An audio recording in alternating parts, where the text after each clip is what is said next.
Se você percebeu, o título do sermão de hoje é uma pergunta. Deus é presente?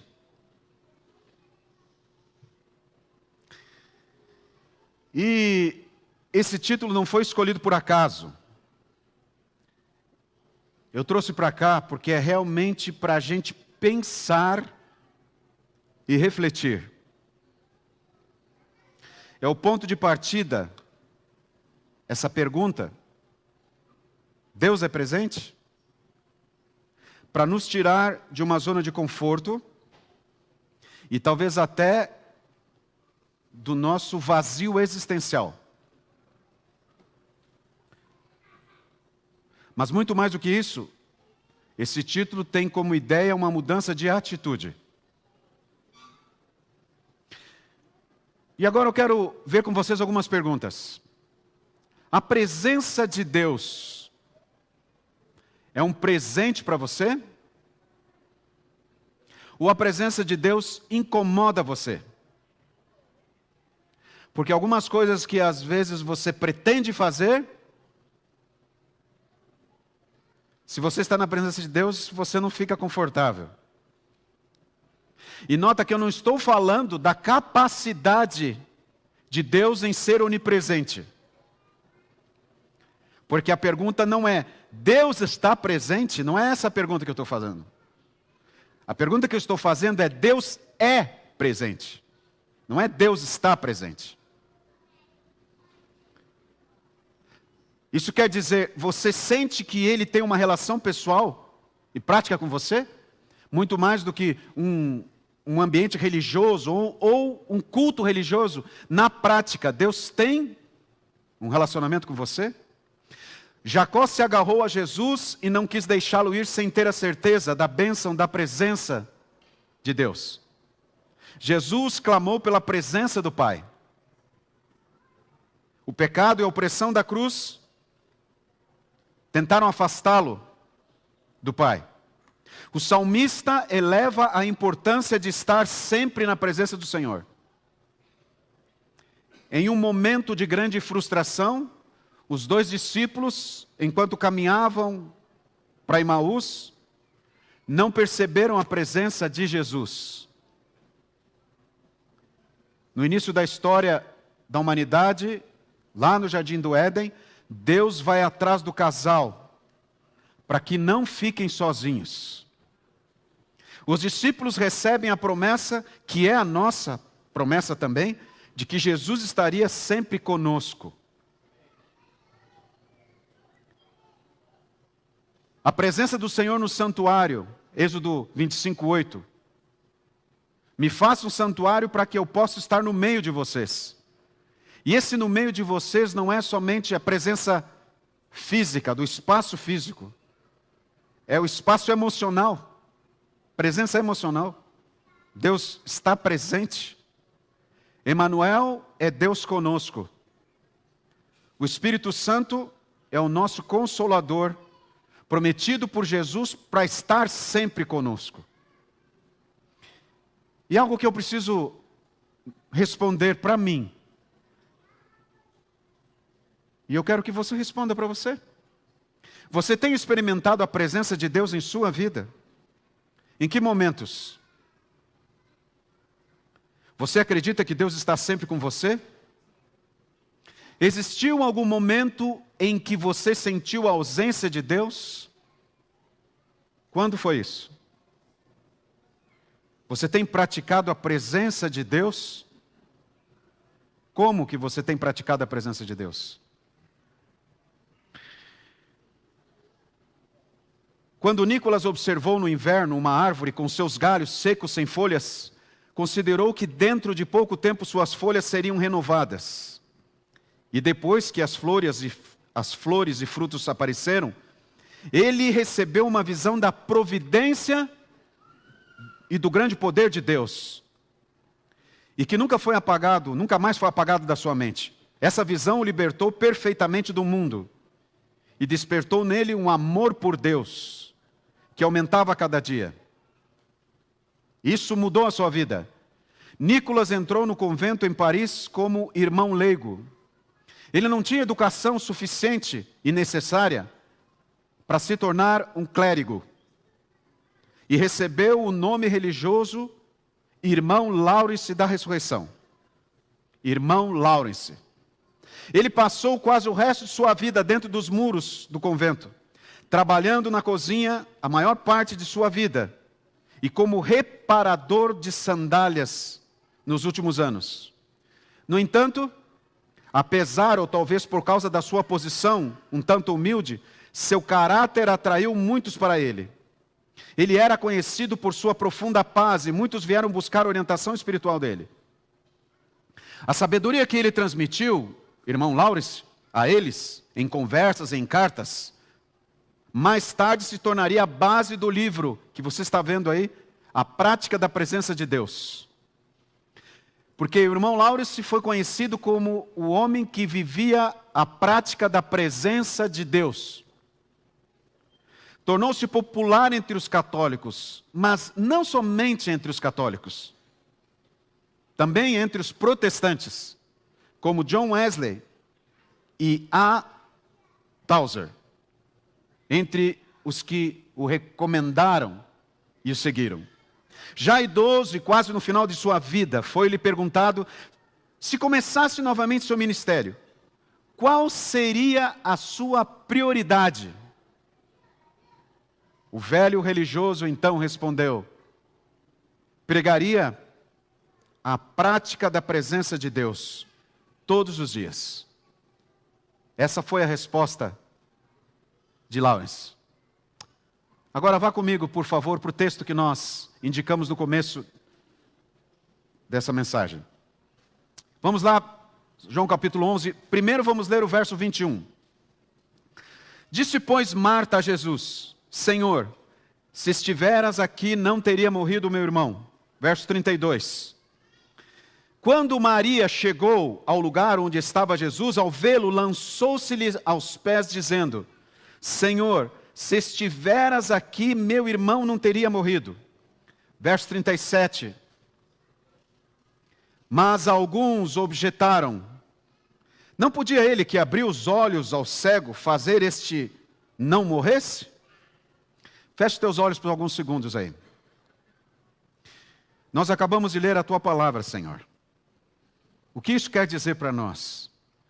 Por que tu inspiraste João a escrever essa história da vida de Lázaro, de Marta e de Maria, dessas pessoas? Então fala a nós, ilumina a nossa mente e que teu nome seja exaltado. Em nome de Jesus, amém. Esta é uma história que traz momentos de medo, incerteza, perda, frustrações e expectativas. Mas também mostra momentos de superação, cuidado de Jesus e conforto nas suas palavras. Esta é uma história que traz essas características. Portanto, esta também é a minha e a tua história. Convido você a focar a tua atenção nos detalhes e desfecho final dessa experiência narrada por João. Você verá quantas verdades importantes nós vamos aprender. Você consegue identificar aqui, nessa leitura que nós fizemos, acabamos de fazer, que predomina nessa família e naquelas pessoas que acompanham o dilema dos irmãos, um sentimento? Que sentimento é esse? Sentimento de abandono. Parece que eles haviam ensaiado a mesma frase. Se tu estivesses aqui, Lázaro não teria morrido. Essa foi a frase que as irmãs repetiram várias vezes, enquanto ouviam os lamentos e choros de alguns profissionais que estavam ali no funeral, e eram pagos para isso, outros que eram da família, e alguns que choravam porque os outros choravam também. Mas em meio a isso elas exclamavam, se Jesus estivesse aqui, Lázaro não teria morrido, o meu irmão não teria morrido. Qual é a origem desse sentimento de abandono e da repetição dessa frase das irmãs e daquela multidão? Quero que você entenda algo muito importante agora, porque nós somos assim. A gente limita o poder de Jesus. A gente limita o poder de Deus. Limita o interesse de Jesus por nossas necessidades. Limita seu amor por nós. Isso é uma tendência humana. Limita a sua disposição em dedicar tempo e atenção por nós. A gente limita Deus. A gente limita seu plano para nós. A gente limita Deus. No livro Desejado de Todas as Nações, na página 371, Ellen White diz o seguinte: a todos quantos estão buscando sentir a mão guiadora de Deus, o momento de maior desânimo é justamente aquele em que mais perto está o divino auxílio. Eu vou repetir. No momento em que mais desânimo nós sentimos, é justamente neste momento que Deus mais perto está da gente. Se você pudesse descrever essa semana que passou, que momento que você teve de maior desânimo, ou agora que você está sentado aqui me ouvindo, que momento você carrega de maior desânimo? Provavelmente neste momento de maior desânimo, você sentiu-se abandonado por Deus, abandonada por Deus. Ou não sentiu que Deus é presente na sua vida. Então nós precisamos entender algo muito importante. Haverá dias bons, haverá dias ruins, mas haverá Deus em todos. Você compreendeu isso? De certa maneira, nós temos sido tentados a pintar um quadro de que tudo sempre tem que estar bem. E que momentos de frustração são proibidos ou não devem acontecer em nossa vida. E até evitamos reconhecê-los. Mas Jesus nos disse na sua bondade: no mundo tereis aflições, mas tende bom ânimo. Eu venci o mundo. Jesus nunca escondeu de nós que estaríamos sujeitos a momentos difíceis. O pastor diz: ainda que eu ande pelo vale da sombra da morte. A Bíblia toda nos traz esse relato de maneira muito clara e franca. Mas por trás disso, o pecado e o príncipe deste mundo têm usado mensageiros e agentes seus para nos iludirem de que é possível viver um mundo perfeito. Mas não é possível. Se você está triste e frustrado porque não tem conseguido fazer tudo de maneira perfeita, bem-vindo ao time. Não existe casamento perfeito, não existe cônjuge perfeito, não existe família perfeita, não existe igreja perfeita e muito menos pastor perfeito. Esqueça disso. Mas alguém tem pregado por aí que existe essa possibilidade de perfeição. E por trás disso está uma filosofia do mal que desconfigura a realidade do pecado e tenta nos iludir de que este mundo pode ser bom. E eu não estou querendo fazer um discurso pessimista aqui. Eu quero que a gente veja as coisas de maneira realista. Agora, por que todos usaram o mesmo argumento? Se Jesus estivesse aqui, o meu irmão não teria morrido. Ou Lázaro não teria morrido. Será que a ausência de Jesus era o real motivo desse sofrimento, dessa perda irreparável? Olha para essa situação. Eu não quero ficar no contexto de funeral, de morte. Eu quero ficar no contexto do princípio de tudo aquilo que Jesus dirigiu e organizou para ajudar aquelas pessoas. O que Jesus tinha como intenção por trás daquilo? Demorou 4 dias para ir para Betânia, mesmo recebendo a visita de um mensageiro que declarou muito forte: aquele a quem tu amas está doente e precisa de ti. Todos sabiam que Jesus amava Lázaro, a Marta e Maria. Era aquela casa que Jesus usava muitas vezes como refúgio, em meio a tantos ataques da liderança daquela época, dos falsos religiosos. Era ali que Jesus encontrava conforto para poder abrir o seu coração. E agora eles dizem, eles estão tendo problemas. Que Jesus é esse? Agora avança comigo mais um verso aí, no verso 33. Veja nessa sequência agora uma situação. Jesus, vendo-a chorar, e bem assim os judeus que a acompanhavam, agitou-se no espírito e comoveu-se. E se você avançar um pouquinho mais para frente, você vai ver, verso 35, Jesus chorou. O que é que estava mexendo com as emoções de Jesus? E chegou a levá-lo a chorar mesmo. Ele não sabia que podia ressuscitar a Lázaro, que Lázaro seria ressuscitado? Que Deus tem poder para dar vida aos mortos? Ele sabia. Tanto é que ele procedeu dessa maneira. Mas por que é que Jesus chorou? Não foi pela morte do amigo. Não foi como aqueles que lamentavam em volta de Marta e de Maria e gritavam, e as carpideiras que estavam ali fazendo o seu trabalho. Não foi por isso. Jesus chorou. Por quê? Por um motivo. Ele identificou que havia ali, naquela história triste, um padrão humano de olhar a Deus. E se segure aí no seu banco para entender isso.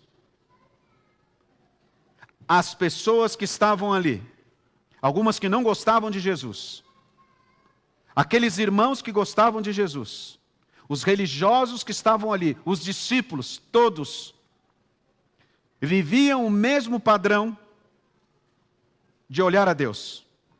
E essa lente desfocada, que se tornou a marca que infelizmente nos acompanha, desde o pecado, invadiu nossa natureza humana, repete através destes milênios a mesma questão. E por isso que nós estamos trazendo aqui neste momento, nesta hora de reflexão, de estudo da Bíblia, essa pergunta. Qual que é a questão? Será que Deus realmente se importa comigo? E quem sabe, essa seja a tua pergunta também. De maneira prática, será que Deus se importa comigo? E como Jesus age diante desses questionamentos? Marta deixou superficialmente, deixou entre linhas essa mensagem. Se tu estivesses aqui, meu irmão não teria morrido. Maria fez a mesma colocação. Os que estavam lá falaram do mesmo jeito. Será que ele deu visão para cego? Será que ele não tinha poder suficiente para curar esse rapaz? Como é que Jesus age? Então, olha aqui na sequência. No verso 39, então ordenou Jesus, tirai a pedra. E quando Jesus falou, tirai a pedra, o que aquela irmã, Marta, que havia dito alguns momentos antes, eu creio que tu és o Filho de Deus, eu creio que o meu irmão há de ressuscitar no último dia, que conhecia Jesus, que ouviu e viu e testemunhou milagres feitos por Jesus, o que a irmã falou para Jesus? Disse-lhe Marta, irmã do morto, Senhor, já cheira mal, porque já é de 4 dias. Nota que Jesus não fica discutindo mais com Marta, nem com Maria, nem com a multidão que está ali. Jesus não tenta argumentar com doutrinas ou textos dos salmos, dos profetas menores, dos profetas maiores, ou usa o Pentateuco. Como é que Deus age quando você não consegue entendê-lo? E mesmo quando Ele fala, a palavra fala. Porque Deus amou o mundo de tal maneira que deu o seu Filho unigênito, para que todo aquele que nele crê não pereça, mas tenha vida eterna. E vocês dizem, será que Deus me ama? Será que Deus se importa comigo? Quando você lê, não se turbe o vosso coração. Credes em Deus, crede também em mim. Na casa de meu pai há muitas moradas. Se não fosse assim, eu não teria dito para vocês, porque eu vou preparar um lugar e vou voltar. Será que Jesus vai voltar? Será que realmente haverá um momento em que não teremos mais sofrimento? Será? Deus não discute mais. O que Jesus fez? ele age. E ele ordena. Jesus não volta para Marta para responder a observação dela. Já faz 4 dias. No funeral, oficialmente, uma pessoa era considerada morta depois de 3 dias, no 3º dia. Era assim que eles agiam, a cultura deles era assim. Mas Jesus deixou um dia a mais. 4, para não ficar dúvida. 4 dias numa sepultura. E Marta falou, já deu tempo, agora não tem mais o que fazer. Ele foi considerado oficialmente morto pelo Instituto Médico Legal de Betânia. Esquece. Jesus não ficou discutindo com ela. Jesus falou, tirem a pedra. Desobstruam o caminho. Tirem a venda dos olhos. Abandone os argumentos humanos. Parem de viver limitados à velha história do pecado. Mas essa decisão de Jesus, essa declaração de Jesus, tirem a pedra, é somente você e eu que podemos decidir. E na sua misericórdia, que segundo Jeremias foi renovada essa manhã, Deus dá o direito de você fazer ou não fazer, de tirar a pedra ou não tirar. E depois que ele falou isso, diz João, ele clamou em alta voz. João faz questão de dar os detalhes da atitude de Jesus, até do volume de voz, da voz de Jesus. Jesus não costumava gritar, mas ele tinha um tom de voz muito claro e agradável de ouvir. Só que nessa ocasião ele falou com todas as forças. Não foi um sussurro, uma frase solta por acaso. Foi a voz do Criador que se projetou acima de todas aquelas mentes inquietas e aflitas, confusas nas suas ideias e nas suas filosofias, presas ao seu vazio existencial, que despertou um cadáver condenado a uma caverna e sujeito às limitações humanas, mas que agora recebe o poder da vida do autor da vida, que é a vida. E o que aconteceu nessa hora? Acima das discussões, das caras tortas, e até argumentos de alguns religiosos que estavam ali. Diz o texto, saiu aquele que estivera morto, tendo os pés e as mãos ligados com ataduras, e o rosto envolto num lenço. Então Jesus lhes ordenou, desatai-o e deixai-o ir. Não atrapalhe o milagre de Jesus. Não dificulte que Jesus faça o milagre na sua vida. Tire a pedra. Tire as ataduras. Tire as possibilidades humanas.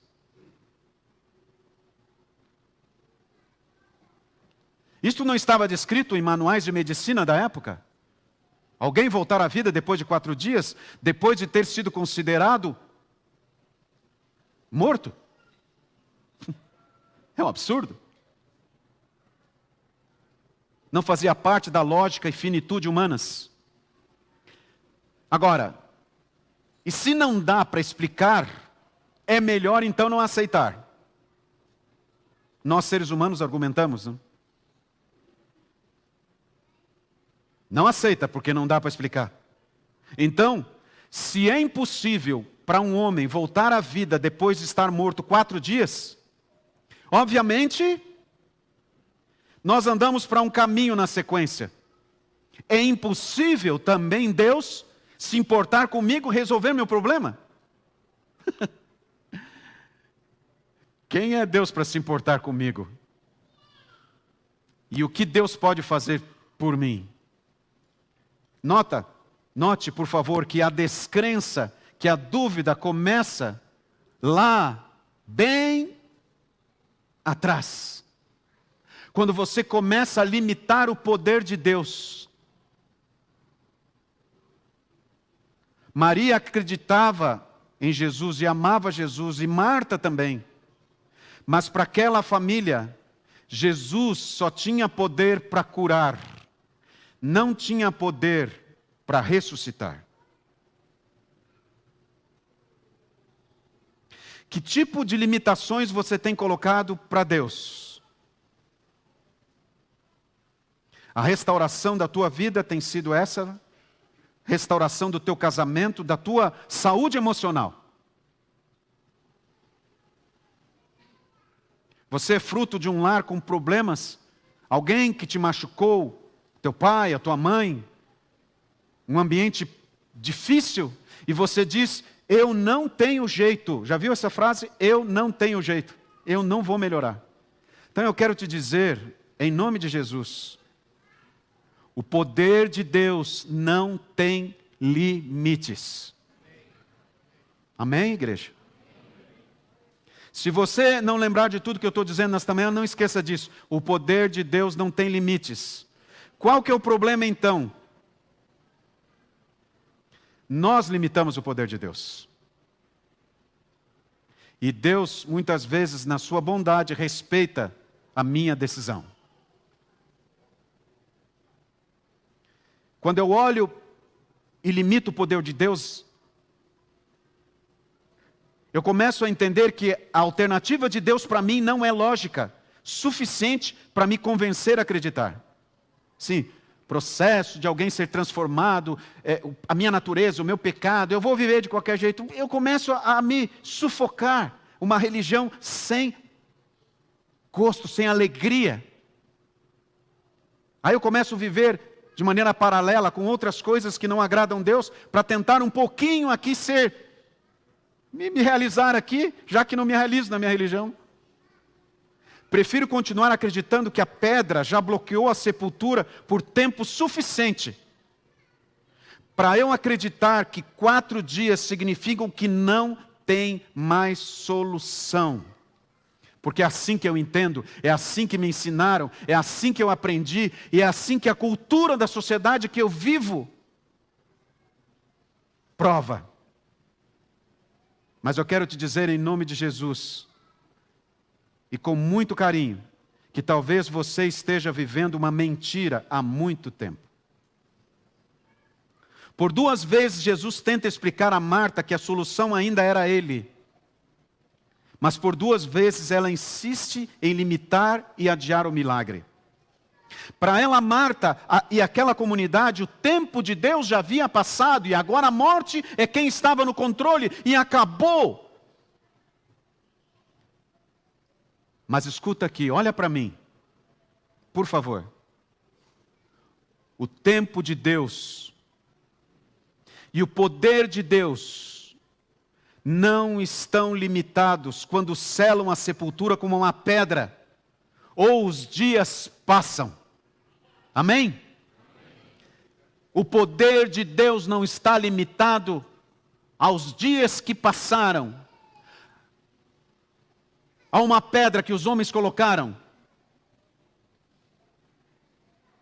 para interferir que a nossa vida seja feliz. Deus continua sendo Deus acima de nossa finitude, expectativas e agenda. Agora eu quero terminar essa mensagem que é para mim, para você,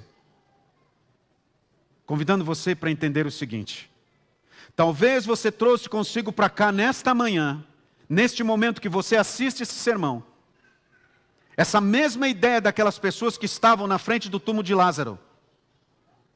Arrastou seus argumentos pelas ruas desse bairro, mesmo que isso fosse difícil de carregar. É isso que você tem feito dia após dia. Mas quando passou pela porta dessa igreja, ou quando se sentou nessa cadeira para assistir esse sermão, trouxe consigo sua velha bagagem, surrada pelo tempo, esfolada pelas tantas vezes que foi arrastada, mas ainda está aí, bem do seu lado, aí do seu lado agora, onde você está sentado. Você, quem sabe, está se apoiando nessa bagagem. E essa bagagem traz do lado de fora aquele grande ponto de interrogação e a frase: Deus se importa? Será que Ele me abandonou? Então, eu vim aqui neste momento para convidar você a olhar para o seu Salvador Olha agora. E você vai reparar no rosto dele que os seus olhos estão cheios de lágrimas. Lágrimas por você, que tem vivido uma mentira e tem limitado o poder de Deus. Que milagre você precisa que aconteça neste momento agora na sua vida? Uma ressurreição? Uma transformação?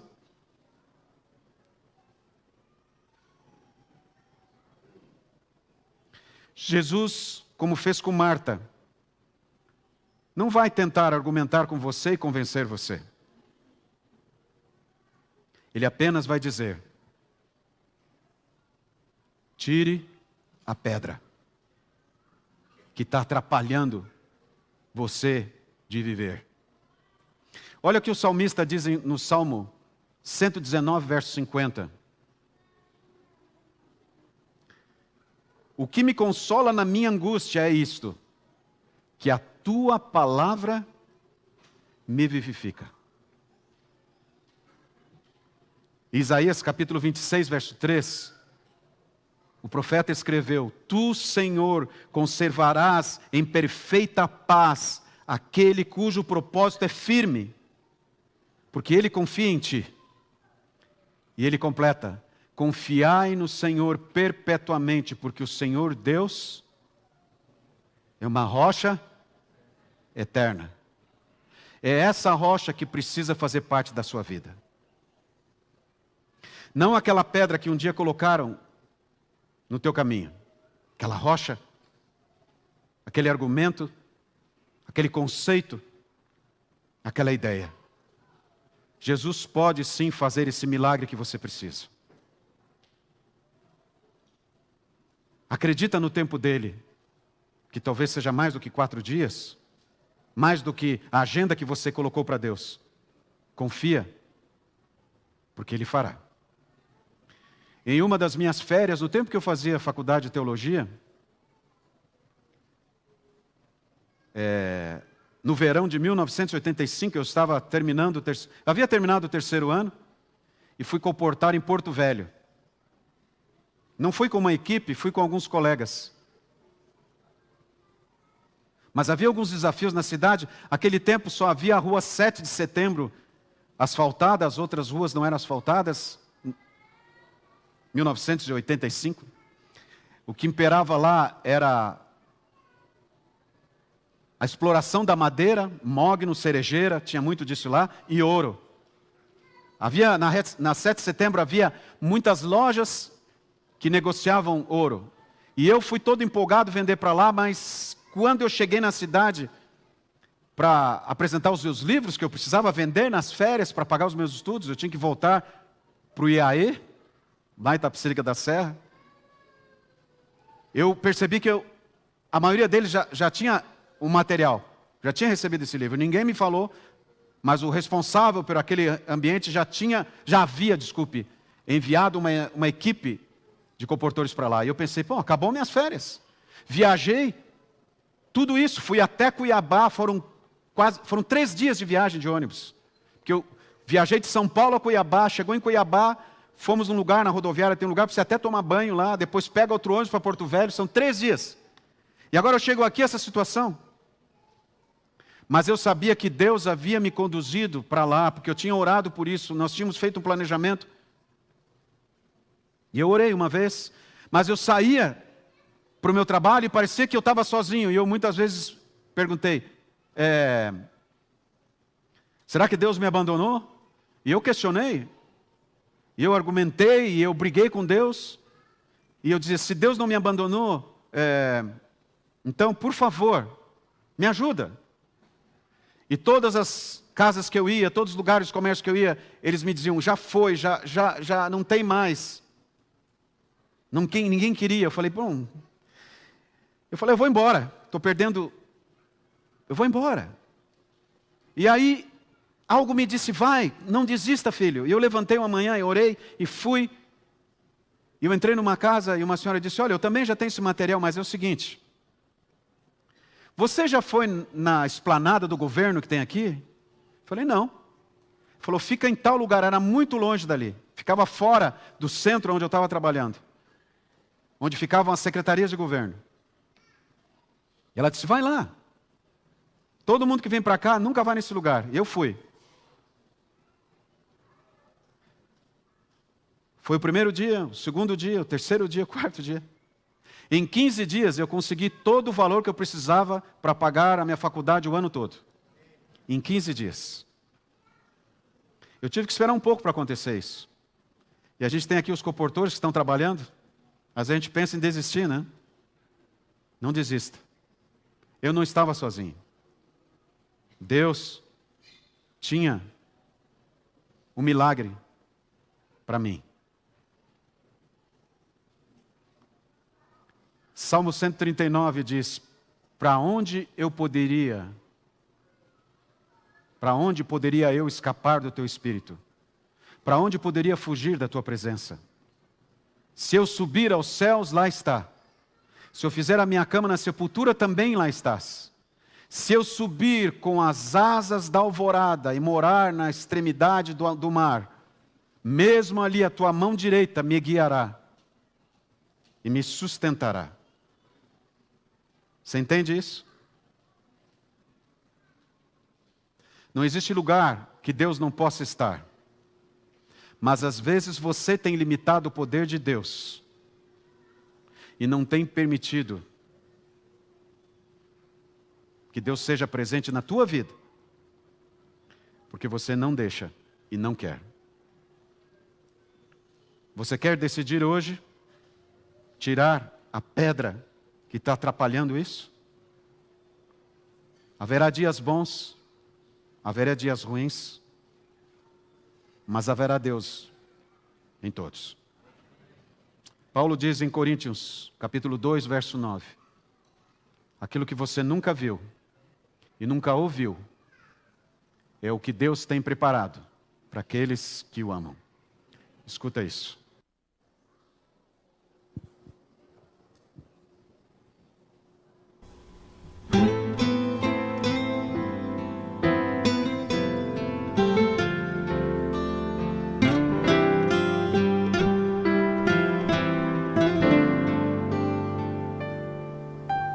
Nunca se viu, nunca se ouviu, ninguém provou do que Deus preparou, mas seu Espírito a nós revelou o que espera aos que o amam. Nunca se viu, nunca se ouviu, ninguém provou do que Deus preparou, mas seu Espírito a nós revelou o que espera aos que o amam. Seu tão grande amor nos guarda em bom lugar, sua compaixão nos traz a paz. Sempre ao lado está em tudo que houver. Como compreender o mistério deste amor? Nunca mudou, nunca falhou. É o mesmo Deus, é o mesmo Senhor. A todo instante sua graça mostrou o que espera aos que o amam. Seu tão grande amor nos guarda em bom lugar, sua compaixão nos traz a paz. Sempre ao lado está em tudo que houver. Como compreender o mistério deste amor.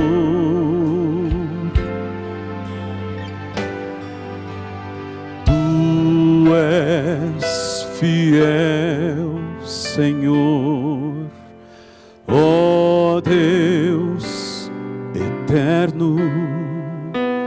Teus filhos sabem que não falharás,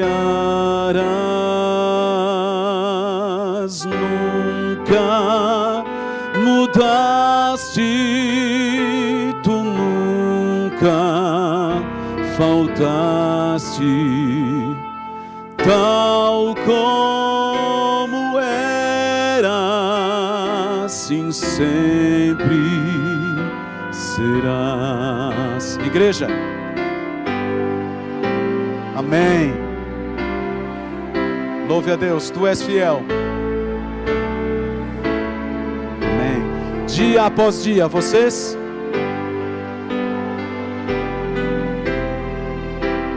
tuas bênçãos nos dás, tua mercê. Amém. Nos sustenta. Sim, para sempre.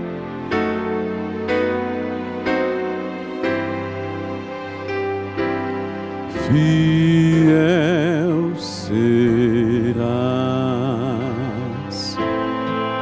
Todos nós que estamos nesse momento aqui somos tentados a duvidar do amor de Deus.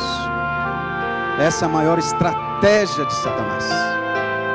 Mas eu não preciso aceitar essa proposta. Confia que Deus te ama. Confia que Deus tem poder infinito. E Ele não desistiu de você. Nunca se viu, nunca se ouviu, ninguém provou do que Deus preparou, mas seu Espírito a nós revelou o que espera aos que o amam, o que espera aos que o amam, o que espera os que o amam. Não esqueça disso, lembra disso. Jesus ama muito você e já veio aqui para fazer o milagre. É hora de tirar a pedra. Amém.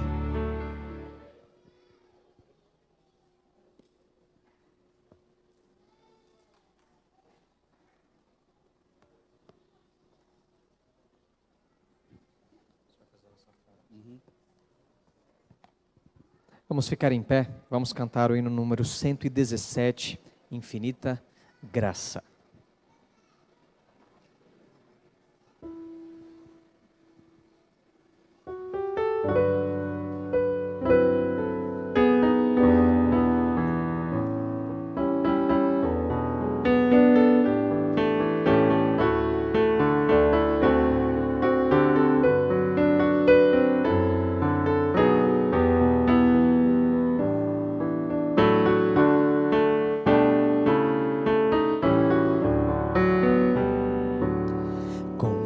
A tua infinita graça, ó Pai, perdoa a minha transgressão. Ansio é teu dor infinito, dá-me alegria em tua salvação. Mais uma vez meu pecado, que é contra ti, ó Pai de amor. Concede, ó Deus, a mim misericórdia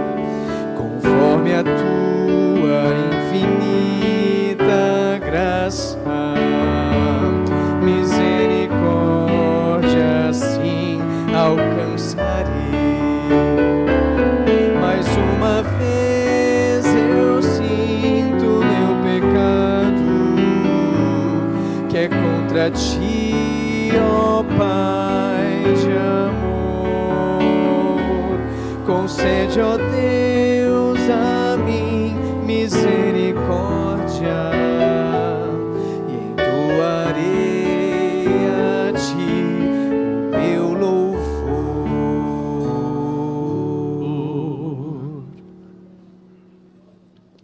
Querido Pai, nós precisamos de um milagre agora em nossa vida. Cada um que está aqui neste momento tem a sua peculiaridade, tem o seu pedido singular. Mas nós queremos começar nessa manhã te pedindo que nos livre da rotina de uma religião formal, que tem muitas vezes abandonado os teus conselhos, abandonado